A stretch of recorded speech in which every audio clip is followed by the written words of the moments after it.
Your boy went fastest in practice despite having many problems along the way. He was able to set a very good lap time over 2/10 apart from his rival in the championship, Safraz.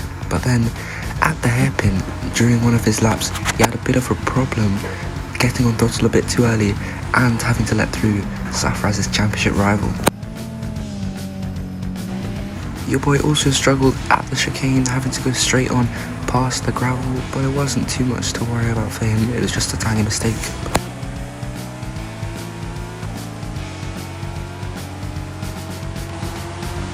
Speaking of Safraz, he ended his session early, having not even set a lap time, going off the track, having a little trip on the gravel and into the barriers. We have to retire. I'm so sorry.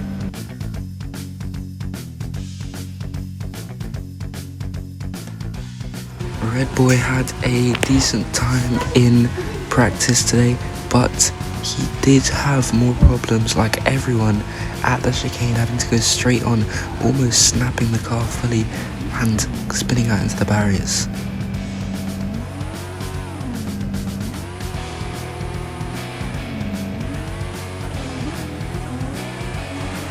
He also had to tiptoe his way around this turn, left-hander out into sector 3. A big snap for oversteer, but it wasn't too much to worry about for him later on.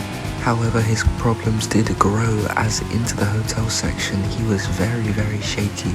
He had a good entry into the right-hander, but out of the left-hander of the chicane, he had a big snap, having to really correct his steering, ruining his lap time. And a couple of laps later, he had a big problem out of the final corner, having to spin fully around and just about missing that inside barrier for the pit lane. Zanchi in the Williams also had some struggles. He had to go straight on after missing the apex and understeering off the track here. He then had to really save the car. It's almost hitting the barriers, but able to pull off a fine save and getting back on the track easy enough, but also having to cut the chicane due to the amount of gravel on his tyres. He was also one of many to really struggle at the chicane, missing the apex, almost going straight into the barriers, but luckily saving it and suffering a worse consequence than DNFing. Sanchi also struggled in the left-hander, that long left-hander. It was really hard to just get it perfect, going onto the gravel, having a snap and sliding into the barriers there. Very unusual from him, but he was able to continue.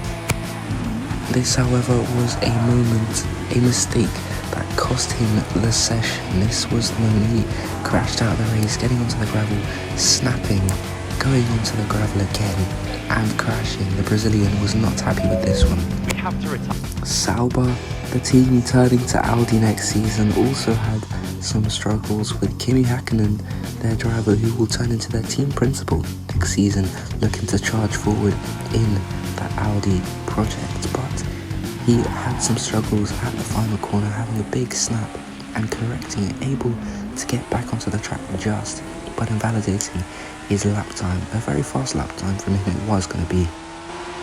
And he went drifting at the left-hander into sector 3, just snapping the car and then having to just really tiptoe it around here, but eventually wasn't able to keep it going, as when he got back onto the track, he spun it out, but of course didn't result in any sort of big crash.